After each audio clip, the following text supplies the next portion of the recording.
a deep dive exploring our future. AGI, ASI, PDoom, Sentience, and artificial creativity. Hi there, my name is Salar Golestanian. And are you ready to explore the AI maze between real smarts and clever stunts? There are folks out there that are betting on AI having a spark of life, in other words, sentience. Others are saying AI is just nailing its next word prediction, and they are no more brainy than a cat flap in ghastly breeze. They're useful, but hardly thoughtful, practical, yet lacking depth. Here I stand with the dreamers and the visionaries, where AI's ability for human talk suggests to me and others something a tad more meaningful is going on. So join me as we delve into whether AI is truly having an awakening moment, or is it all just a sophisticated party trick?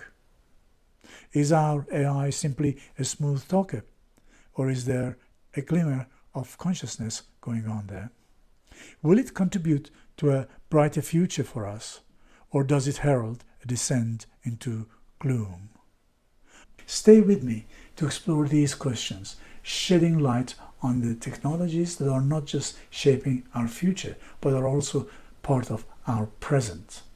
It's a journey you don't want to miss.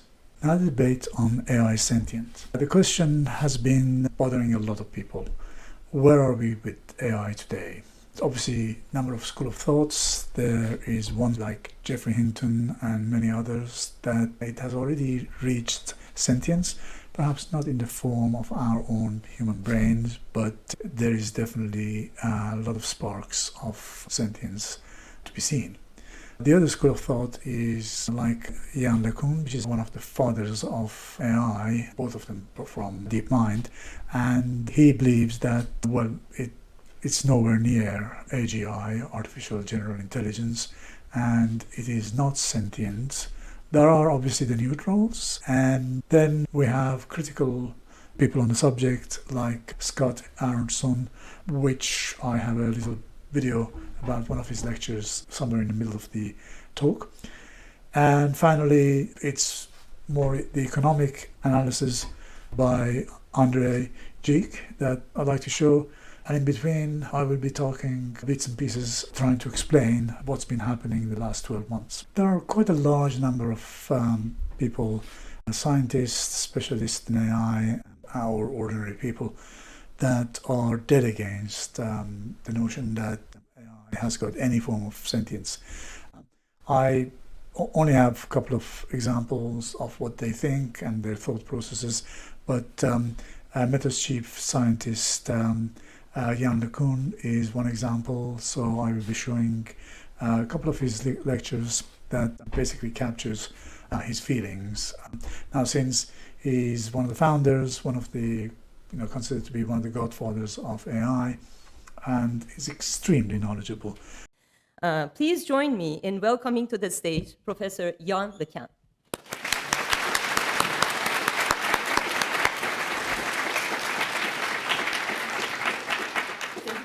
Thank you. But thank you for the nice introduction. Okay, yeah, so objective-driven AI. Everybody is excited about AI these days, perhaps a little too excited. And a lot of it is because of large language models. And what I'm going to talk about today is where I think AI research should go in the next decade, perhaps. And this is not the only way it could go, obviously. It's just a suggestion. But the main point I want to make is that we're nowhere near solving, getting machines that are as smart as animals, let alone humans, and we still have a lot of work to do. And so if you hear people telling you that AGI is just around the corner, don't believe them for two reasons. First, there is no such thing as AGI. And second, whatever it is not just around the corner. Okay, with that out of the way. I heard you once say that if we take all the data available in the world today, and we take all the AI models developed in the world today, and we put them together into one system, it will still not be as smart as a household cat. Can you please explain a little bit more on this? Yeah, the brain of a house cat is about 800 million neurons. You have to multiply this by about 2,000 to get the number of synapses, the connections between neurons, which is the equivalent of number of parameters in an LLM. The biggest LLMs that we have at the moment that are practical have a few hundred billion parameters, the equivalent of synapses. So we're maybe at the size of a cat, but why is it that those systems are not nearly as smart as a cat? You know, a cat can do, can remember, first of all, understands the physical world, can plan complex actions, can do some level of reasoning, actually much better than the biggest LLMs. And so what that tells you is that we're missing something really, really, conceptually, something really big to get machines to be as intelligent as the type of learning abilities that we observe in animals and humans. Now, I'm not a deep learning or large language model expert, but there are a couple of things that Yann said that I can't get my head around it. One of them, for example, is the fact that an elephant has got probably 3 times as much neurons than we do. It is said that cats have got a third as much neurons as dogs, but I'm a cat person and I'm seriously believe that they're far more intelligent than any dog. So don't flame me. That's just my personal belief. But having said all that, I have great respect for Yann in particular, his insistence on pushing the open source frontier and getting Meta to release some of the models as open source. But I'll show the next a lot of these are open source based systems or open source models, like, you know, again, coming back to Meta's open source systems, Falcon in the UAE, Jace in the UAE. Why, if it is so good and it enables developing nations to be able to leverage, enable startups to be able to leverage artificial intelligence, why then are we hearing another side where people are sort of pushing against open source and maybe promoting closed source AI systems, whereas open source really built the internet, built what we see today to a large extent? Well, you know, at the beginning of the internet, the software infrastructure for the internet was actually not open source. It was a big battle between Sun Microsystems and Microsoft to provide the operating systems, web servers, etc. And they both lost, right? They lost to open source platforms because open source platforms make progress faster. So I think we're going to see a similar phenomenon in AI, that proprietary platform, there is space for them, but they belong to a particular business model where, you know, you basically have a subscription to those systems with an API, but they're difficult to customize for your own application because you don't have access to the code, you can't port it to your hardware, you can't run it locally, you know, you have to use servers that are somewhere on the west coast of the US. So it's the amount of the spectrum of applications you can do with closed source system is not as large as with open source. And what we're seeing over the last year or so is that the open source models that are being released are, you know, inching their way towards the same level of performance as the best closed source one. So at some point they're going to cross, and then it'll be the end of proprietary. What's going to happen now after that is that the base layer of open source is going to be used. There's going to be, you know, 3 or 4 good open source platforms that are going to be used by everyone to build commercial, possibly closed source applications on top of it. For businesses, for consumers, for, you know, government operation, for science, for whatever you want, you know, as long as the license of the open source are sufficiently liberal for that.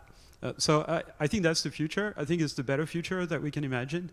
But the reason why there is pressure also to essentially regulate open source out of existence is because of this imaginary fear that powerful AI systems are dangerous. At the moment, they're not. We're really far from human-level intelligence. You know, there were stories about the fact that you could use an LLM to give you instructions of how to make a chemical weapon or bioweapon or something. That turns out to be false. Those systems are trained on public data. They can't really invent anything, so, you know, at least today. Now, in the, you know, some time in the future, those systems might actually be smart enough to really give you useful information better than you can get with a search engine. But it's just not true today. Next is Jeffrey Hinton making a case for sentience for AI as it stands today. And I'll show one of his lectures, but basically he has three fundamental reasons for thinking that, in response to all the people that are dead, venomously against such notion, that neural networks often perform well, therefore they must understand what they're talking about. So that's number one. Two is that, unlike what they generally say, neural networks, even though that all the data has been scraped off the internet, but does not store any of it. So it's not like I ask a question, it predicts the next word to answer me, and in order to find the next word, goes and finds it somewhere in the data warehouses on some hard drive, and then puts words together and comes back to me with an answer. That's not the way it works. And also the fact that they are definitely, as we know, are capable of hallucinating. And that is probably one reason that they are sentient, because they hallucinate just like us. We dream, and in certain conditions, we make mistakes and hallucinate and imagine things, even in daylight. So there's absolutely no difference. So, I wish I was wrong about this. I hope that Yann is right.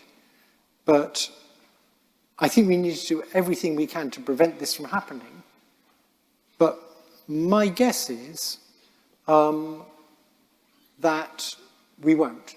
My guess is that they will take over.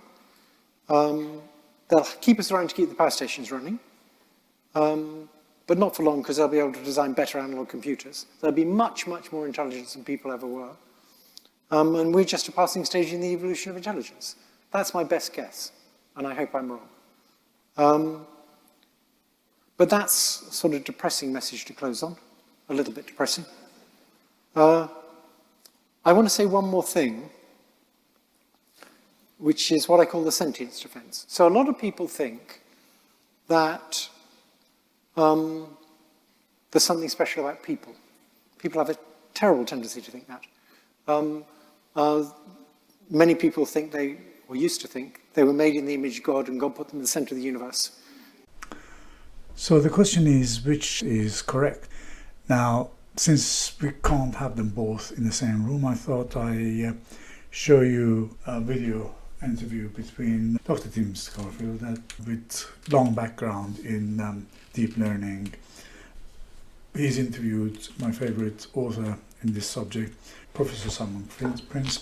Bought his book, £61, and I'm very glad I did. It's an amazingly well-written book, lots of equations, and it just told me that, because I got stuck on chapter 5, and so basically I realized that my calculus and linear algebra needs to be brushed up before I can move on to chapter 6. So it's going to be sitting here until I catch up and carry on reading. But let me show you the conversation, because it's very good. I don't want to sound cynical, but the success of their methods is just so much data. They've built a Google vNext organization. They're hoovering up all of this data.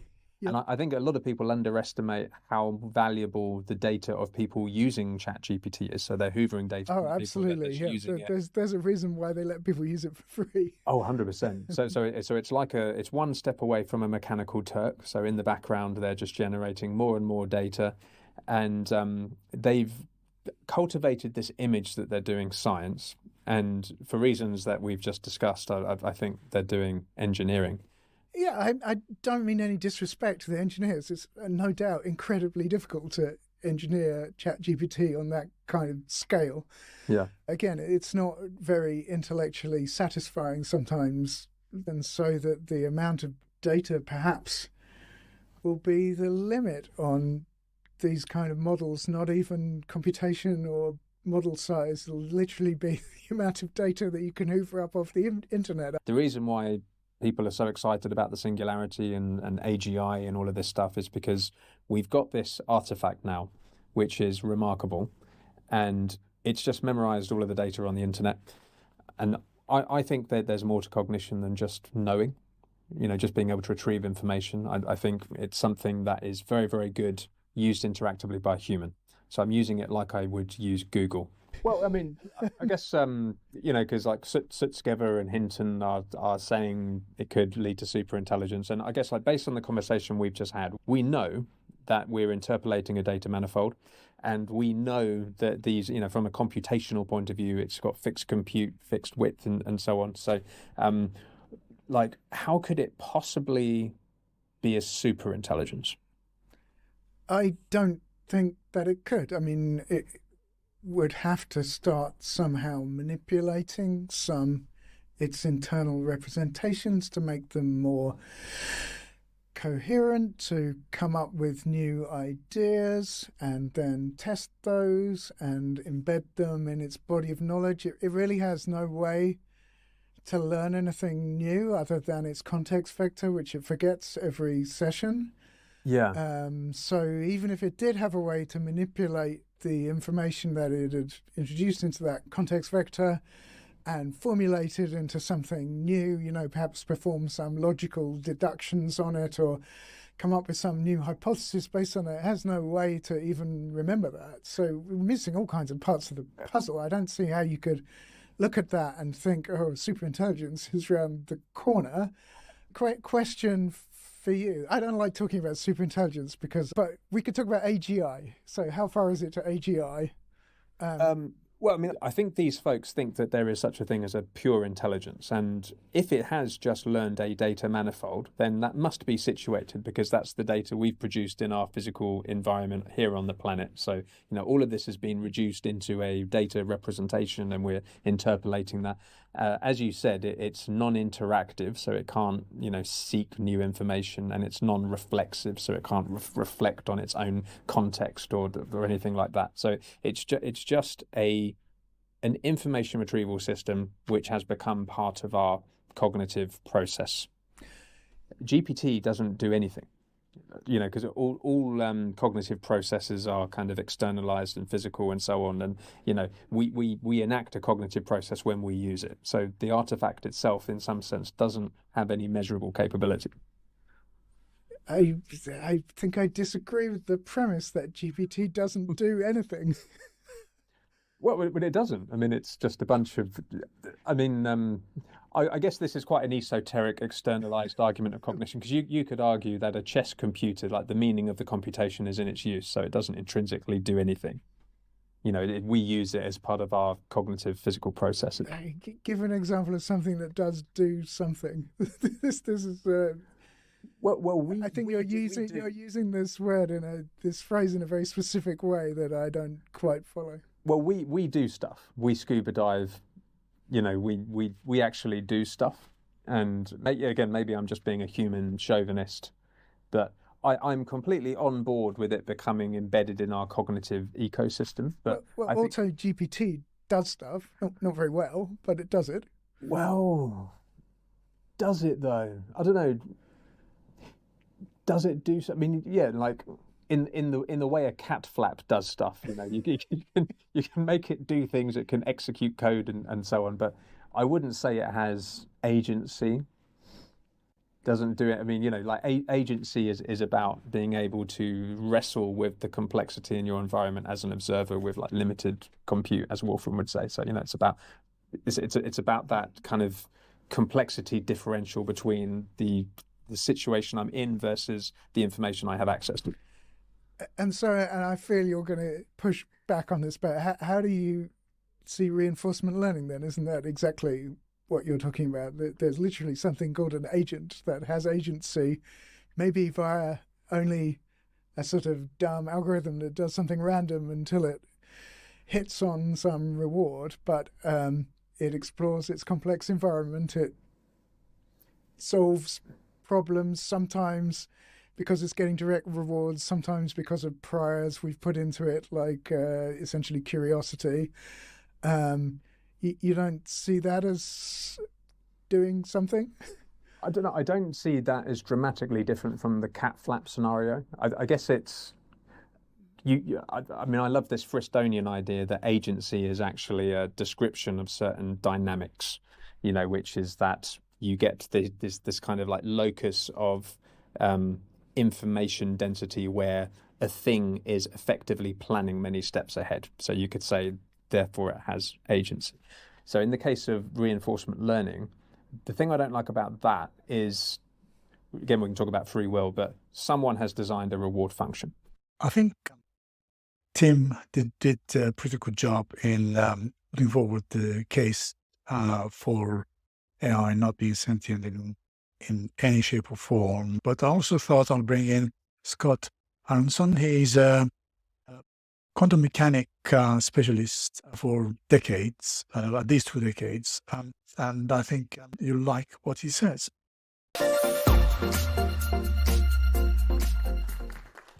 Okay, thanks a lot. So after a career spent mostly in quantum computing, I'm now sort of moonlighting at OpenAI. They asked me to think about how theoretical computer science could be used to help prevent AI from destroying the world. I haven't figured it out yet. I do still have another 6 months. Some approximation, have the science fiction machine from Star Trek, right? You talk to it in English, you ask it what to do. Some percentage of the time it does it. And, this is despite, how unlikely this seemed to almost all of us 5 years ago. It's so unlikely that many, many people are still in denial about it. And, there were just a few nutcases like Ray Kurzweil who would go around showing these graphs that would say, well, look, the amount of compute that you can do, per second, per dollar is on an exponential trajectory, right? That's one form of Moore's law. And if you just extrapolate forward, then by the 2020s or so, there should be about as much compute available as some crude estimate of what the human neocortex is doing. And that is when we should expect that magic will happen, okay? And computers will suddenly understand language and be intelligent. And almost all of us said, that sounds like the stupidest thesis that we've ever heard. Like, you have no, theoretical principle to believe that, just the sheer amount of compute is alone sufficient. So you might wonder, where is this going? What will GPT-8 be able to do? Will I just be able to ask it to solve any of the greatest unsolved problems in math or science, like prove the Riemann hypothesis? And it'll say, sure, I can help you with that, and just spit out a proof. By the way, I asked GPT to cooperate with me in illustrating that, which it happily did, but then hastened to add that it's only kidding and that the Riemann hypothesis remains an open problem. So my colleague, Boaz Barak, who's now also on sabbatical at OpenAI, and I tried a while ago to make a decision tree of the sort of major possibilities being discussed now. So, the progress in AI that we've seen over the last few years could fizzle out. Right, there might be diminishing returns to more and more scale, or we might find it too expensive to get the necessary compute, or we might run out of training data. We're already sort of running out. I mean, there is all of YouTube and TikTok and so forth that you could still feed into the maw, but that might just make the AI dumber rather than smarter. Right? Still sort of, I think, don't want to speculate about these things, including, many distinguished colleagues of mine. A lot of them are immersed in what I like to call the religion of justaism, right? So they will say, look, ChatGPT, despite however impressive it might look, it's actually not, because we know that it is just a stochastic parrot. It is just a next token predictor. It is just a giant function approximator. It is just a huge autocomplete. Right? And I always want to say to these people, okay, and what are you? Like, aren't you just a bundle of neurons and synapses obeying the laws of physics, right? And what about your mom, right? You know, I mean, if you're going to, you know, use these reductionist or deflationary ways of talking, then, you know, at least you have to be symmetrical about it, I think. So a closely related tendency, well known in AI, is these sort of endlessly moving goalposts. You know, I still remember when Deep Blue beat Kasparov at chess, and, you know, very smart people said, okay, but this is not impressive because chess is really just a search problem. Wake me up when computers can beat, you know, the human grandmasters at Go.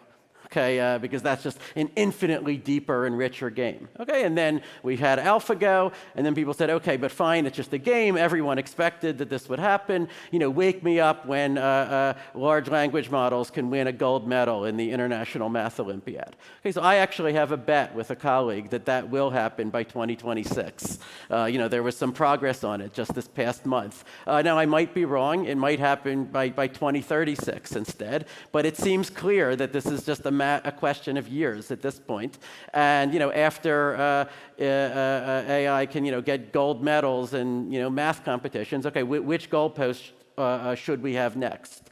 So, you know, we might even be tempted to formulate a general thesis here, which I'll call, you know, the game over thesis, which would say that given any task with a reasonably objective metric of success or failure, games, competitions, and on which an AI can be given suitably many examples of success and failure, it's only a matter of years before not only AI, but AI on our current paradigm will match or beat the best human performance.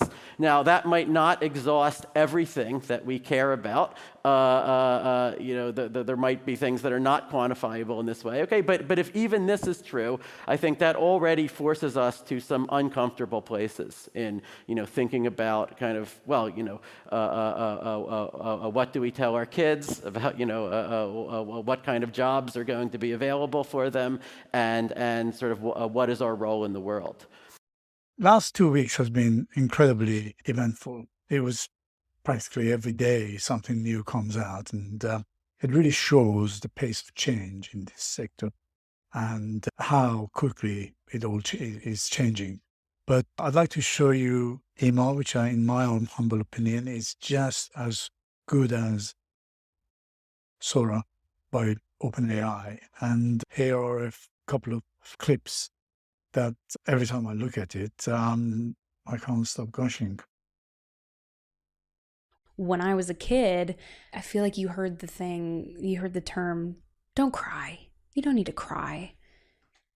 Crying is the most beautiful thing you can do. I encourage people to cry. I cry all the time, and I think it's the most healthy expression of how you're feeling, and I sometimes wish I just could have been told, you can cry. There's no shame in that. There's no shame in how you're feeling. And also, you don't need to always be justifying it, because I think I was constantly trying to come up with reasons why, rather than just being accepted for what it was.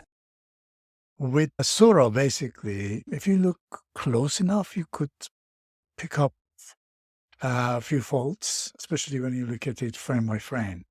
But in this one, I just couldn't. It's phenomenal. Yes. One. And in this manner, he was to imagine me his love, his mystery. And I set him every day to me, at which time would I, being but a moonish youth, grieve, be effeminate, changeable, longing, and liking, proud, fantastical, apace, shallow. Yeah, I think this is right now an inflection point where we're sort of, you know, redefining how we interact with digital information. And it's through, you know, the form of these AI systems that we collaborate with. And maybe we have several of them, and maybe they all have different competences. And maybe we have a general one that kind of follows us around everywhere, knows everything about, you know, my context, what I've been up to today, what my goals are, sort of in life, at work, and kind of guides me through and coaches me and so on. And, you know, you can imagine that being super, super powerful. So I think it is we are right now at this inflection point of redefining what this looks like. But, you know, there is also, we don't know exactly what the future looks like. And so we are trying to make these tools available and the technology available to a lot of other people so they can experiment and we can see what happens. Now, I have, during the last 6 months, been probably spending minimum 5, sometimes 6 hours per day following the fast-changing world of AI, buying books, buying everything that I can find on the subject, trying to get my head around it. And it's difficult. One needs to have some background in science. I mean, I've got a few degrees and I have been programming for years, but still find this quite, I mean, if I really want to understand what's going on behind the scene, learn the technology, learn the maths, learn the calculus, learn the mathematics behind it, it's not easy. But I found a video that tries to explain it really well. It's by Anastasis, Germanidis. I hope I pronounced it well. If I haven't, I apologize. And it's really well done, so I'd like to show it. What if the next frontier in the AI revolution, the models that will truly usher in a new era of creativity, were AI models that think a lot more like Ruben, my dog?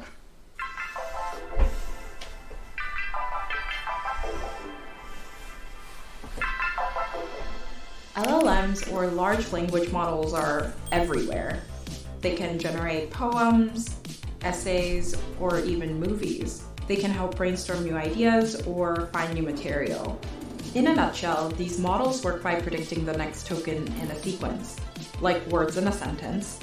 So it makes sense that the more sentences it knows, the better it'll be at generating new ones.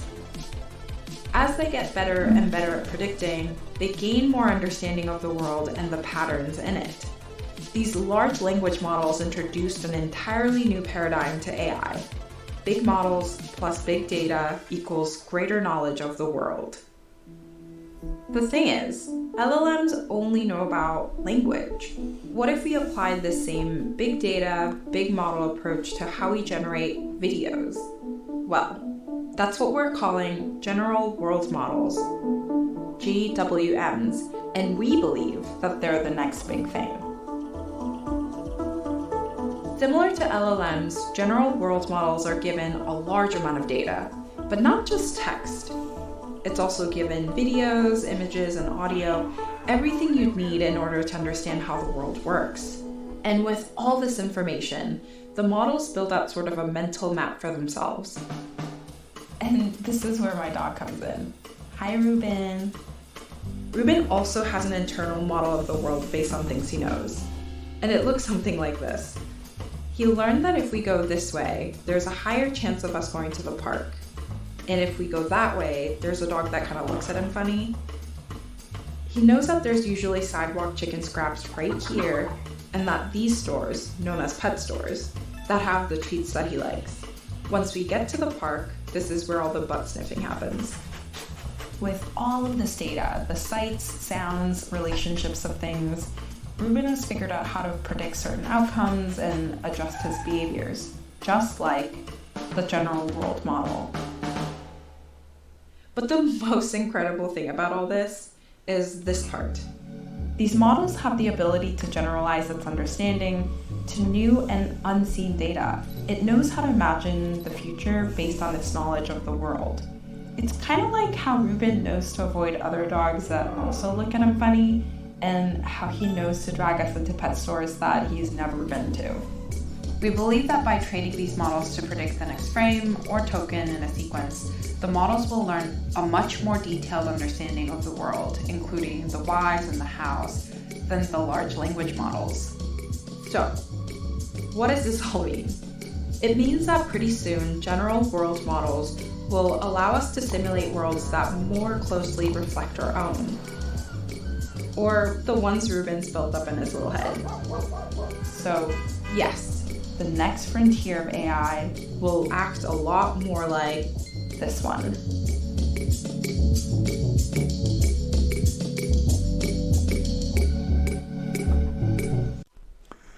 Okay, I thought I'd show you some of the things that LLMs are good at today and what are their weaknesses. And after a bit of research on the web, there was a bit, I found things, but there was more like a whole paper or long essays on the subject. So I thought I'll go to ChatGPT and ask it to shorten the list, and here we are. I'm not going to go through each one of these because I really don't want this podcast to be too long, but here are the list, and it was interesting that on the weaknesses side, ChatGPT did identify ethical and bias as one of them, adapting to unseen condition, and also emotional intelligence. So it's quite clear that they are aware of the fact, self-aware, I'm going to use the word self-aware, of the fact that they lack emotional intelligence. Next up, I basically tried to work out where the raw speed of the computer is going to be in a few years' time. And I thought, well, I'll pick a number that is quite large. So I imagined the PC that I'm running all this, which is a fairly new i9, Intel i9. It's got 4 terabytes of RAM, it's got a GPU in it, and NVIDIA GPU. So I can do coding, I can test some LLMs, I can do a lot with it. And I thought, how strong and how fast will it be in the future? So I thought I'll pick a number, and I basically did the maths based on Moore's law, which says every 2 years computational speed doubles, and then I came up with the answer that a 1,000-fold improvement in 19.93, just under 20 years, which is pretty incredible. So if you combine that with all the advances that we see in general techniques to make LLM work better, the transformers, and perhaps something new soon, Q-Star, for example, which it's rumored that OpenAI is working on. Sky is the limit, really, in 20 years. Let's have a look at this. This was an interesting graph by ARK Investments. They basically tried to work out how the public perception has changed in the last 4 years. I think 2019. And then if you asked a bunch of people then, when do you think we're going to have AGI? Basically, the average answer was 80 years. Soon after, as soon as GPT-3 came out, and of course this must be between, this question must have been asked from people in the know, because I think general public didn't know what GPT-3 was. But it was reduced down to 50, and then later it was 34, 18 years when ChatGPT was actually launched to the public, which was just 12 months ago. ChatGPT 4 launch, and then it came down to 8 years. So in this graph, I've put the yellow area is best guess, because obviously a lot of people think that it's already here and it's in some lab, or OpenAI internally they know about it, but everybody's on NDA, so they can't talk about it. So it's I don't know, it in my mind, in my humble opinion, it's pretty imminent. 2 years, maybe 3 years max. And if that's the case, then ASI is not long after. Now, I can't get my head around the contrast between biological intelligence and artificial intelligence. It's not an easy subject to fully understand, unless, of course, you're Geoffrey or Yann LeCun. Earlier, Yann LeCun mentioned his cat and the fact that it has far better understanding of the world model than the current crop of LLMs. He also mentioned the number of neurons and synapses existing in the cat's brain as compared with what we have currently in terms of the number of parameters in the largest LLMs like ChatGPT or Cloud by Anthropic. Now, I appreciate that they're different, no doubt about it, but it's not easy to ignore the fact that ChatGPT or Cloud or Gemini all of them can at any one time deal with 100,000, 1 million different questions at the same time stamp and answer it very eloquently, or all of them at the same time stamp, paint a Picasso style, Salvador Dali type painting in a fraction of a second. So none of us, none of the biological brain, no matter how intelligent or how advanced they are, can do anything of the sort. So it's quite clear they're different. Now with the differences comes a cost. A cost is the fact that, well, yes, they can't run and hunt a bird in my garden. The cat, I mean, has no idea how to do it. It doesn't really know his left and right, but nor does my cat. It can hallucinate, but most of us at some point when we're stressed or when we are thinking about something else could be hallucinating and doing something that we weren't supposed to do. So that all exists, and it's a bit like an alien comes to Earth and there's a first contact, and just because doesn't look like us, doesn't behave like us, probably doesn't speak our language, we consider them inferior. That is not right. So yeah.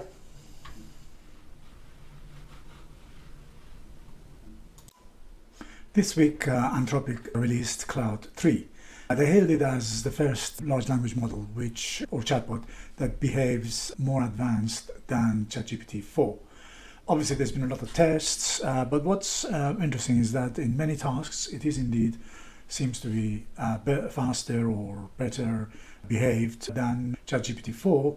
In some areas it is not as good, but something stands out, and that's the fact that when one of the researchers were testing it, it sort of came back with the phrase that he knows that this is a test of its abilities. This event has kickstarted the conversation that why Anthropic Cloud 3 seems to be more human than other chatbots. I'm sure in the next few weeks more information about this will come out, and be sure that I'll be reporting on it as it comes. The very recent hoo-ha with regards to Cloud 3 abilities has kickstarted the conversation around self-awareness in AI. By definition, self-awareness is the recognition by an entity of its own existence. In humans and some animals, this is manifested through behavior that indicates an understanding of self as separate from others and its environment. However, in the AI case, understanding of the world is not experiential, but rather reflection of data it has been trained on. It's very important to recognize that.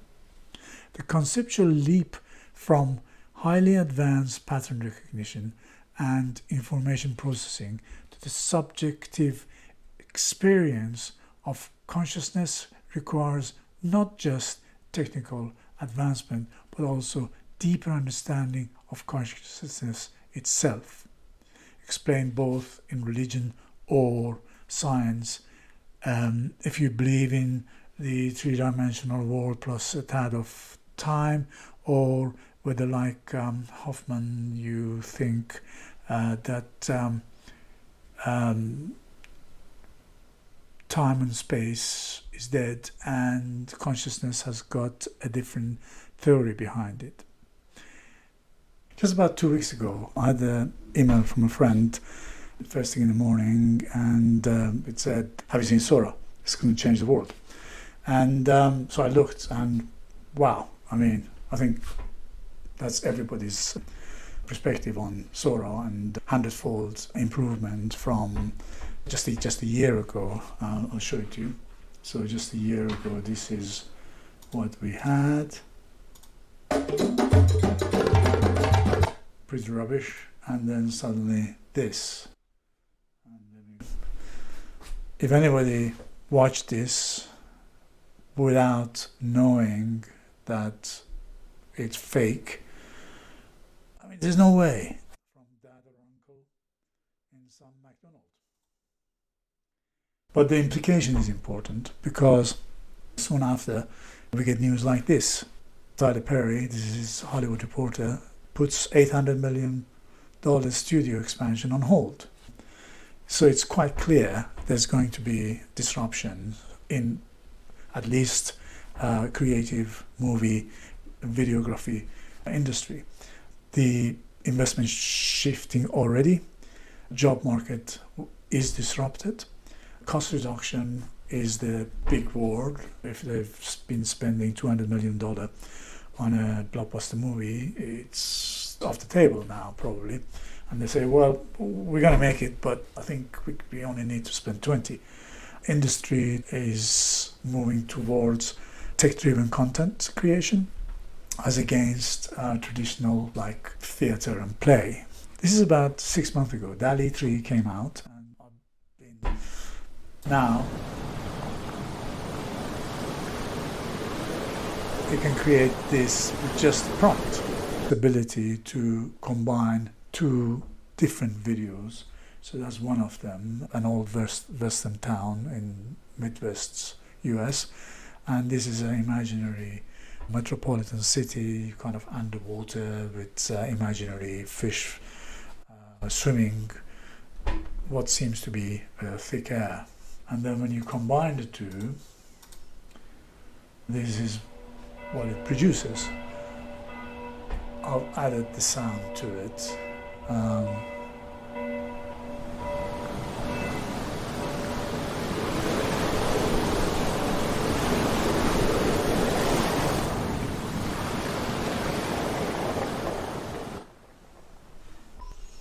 The other aspect of Sora and its incredible capabilities is its understanding of gravity, kinetics, friction, and of course, anatomy of most of the species on Earth, past and present. I guess even if you give it a prompt of how did Tyrannosaurus Rex move in the jungle, it probably can do it better than us.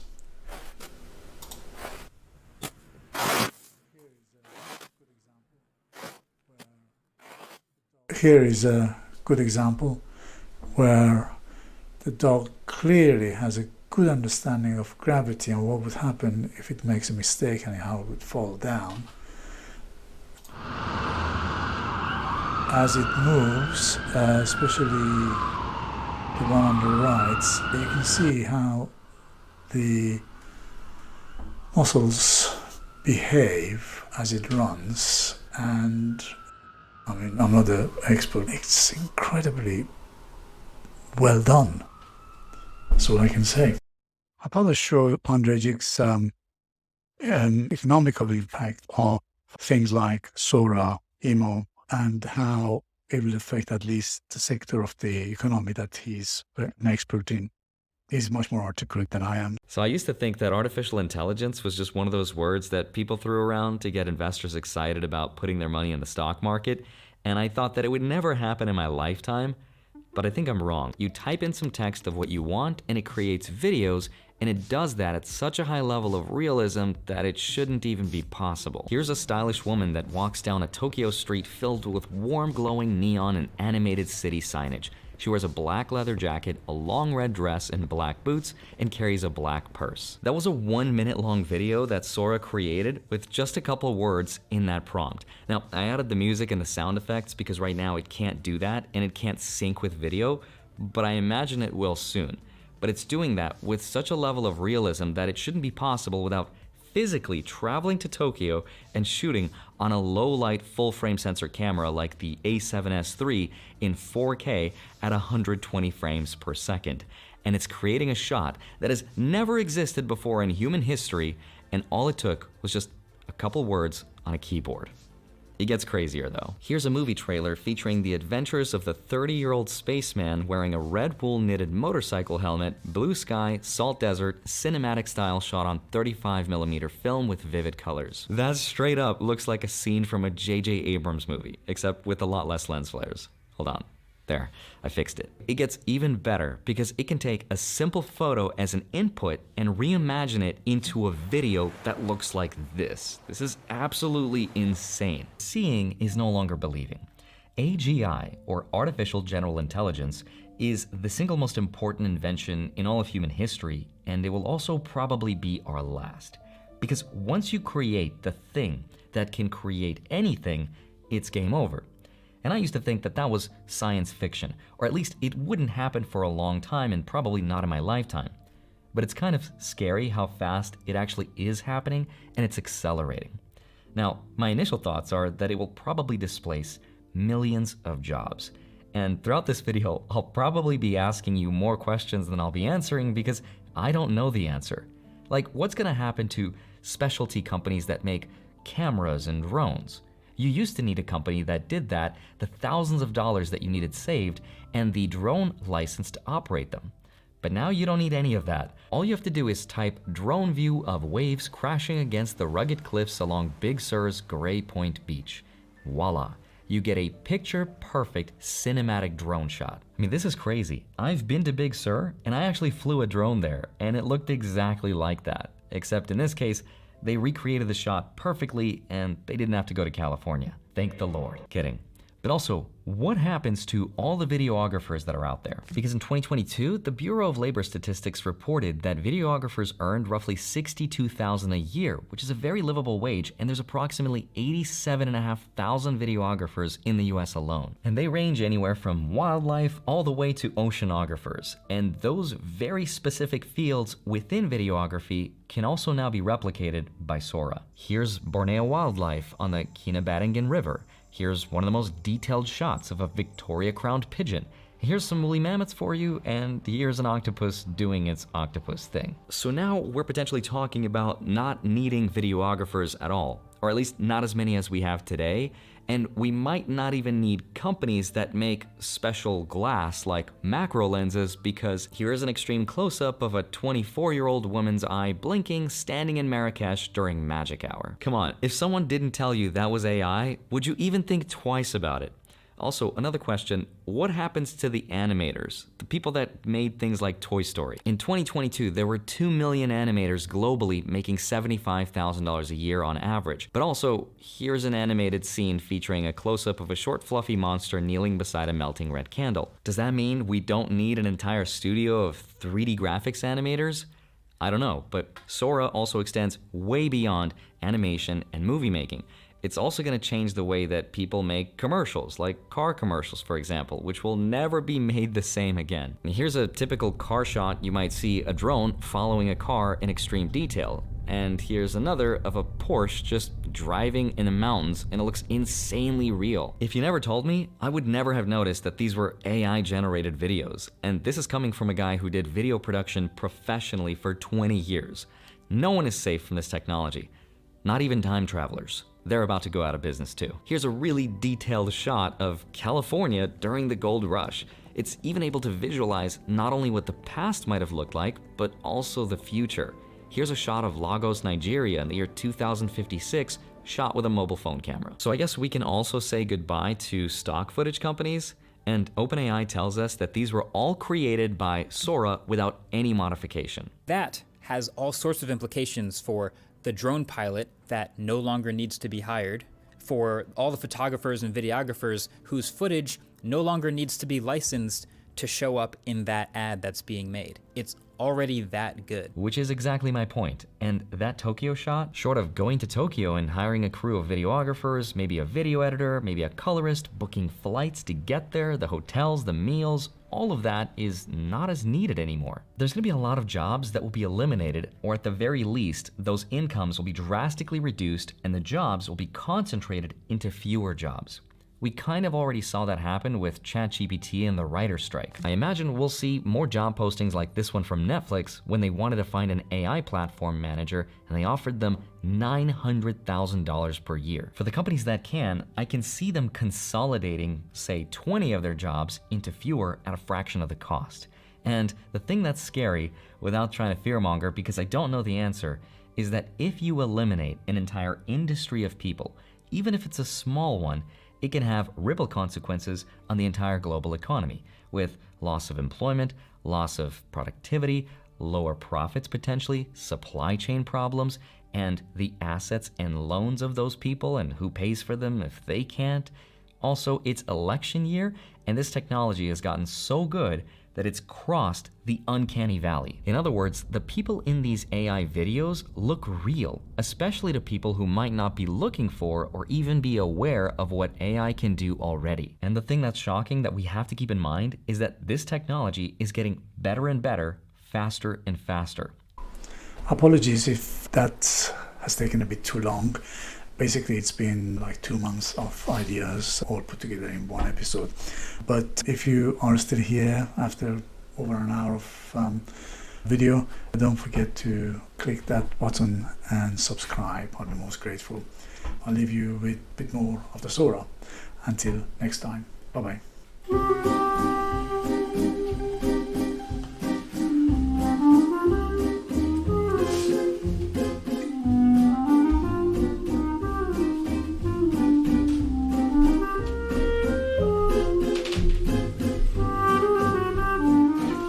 Thank you for joining me today on Asteroid.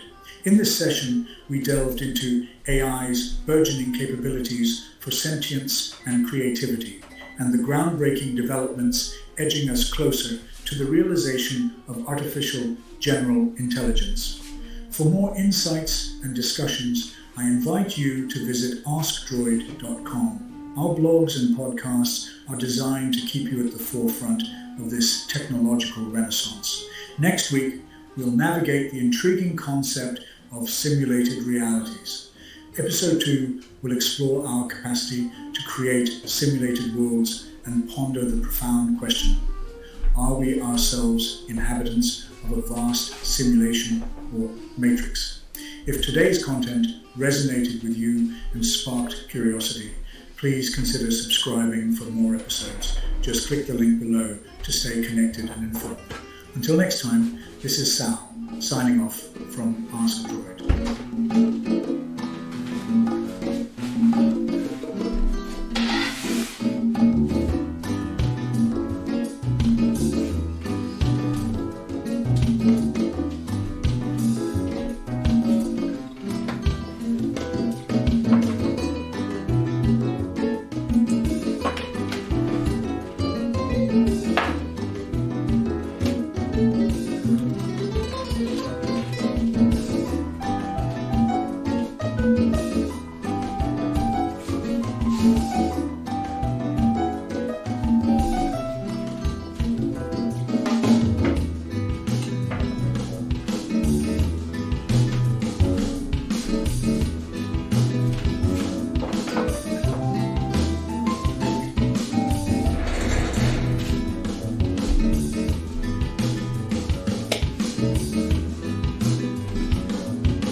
kid, I feel like you heard the term, don't cry. You don't need to cry. Crying is the most beautiful thing you can do. I encourage people to cry. I cry all the time, and I think it's the most healthy expression of how you're feeling, and I sometimes wish I just could have been told, you can cry. There's no shame in that. There's no shame in how you're feeling, and also you don't need to always be justifying it, because I think I was constantly trying to come up with reasons why rather than just being accepted for what it was. Yes. 1. And in this manner, he was to imagine me his love, his mistress, and I set him every day to woo me, at which time would I, being but a moonish youth, grieve, the effeminate, changeable, longing and liking, proud, fantastically patient, shadow. Yeah, I think this is right now an inflection point where we're sort of, redefining how we interact with digital information, and it's through the form of these AI systems that we collaborate with, and maybe we have several of them, and maybe they all have different competences, and maybe we have a general one that kind of follows us around everywhere, knows everything about my context, what I've been up to today, what my goals are, sort of in life, at work, and kind of guides me through and coaches me and so on. And you can imagine that being super, super powerful. So I think we are right now at this inflection point of redefining what this looks like. But there is also, we don't know exactly what the future looks like, and so we are trying to make these tools available and the technology available to a lot of other people so they can experiment and we can see what happens.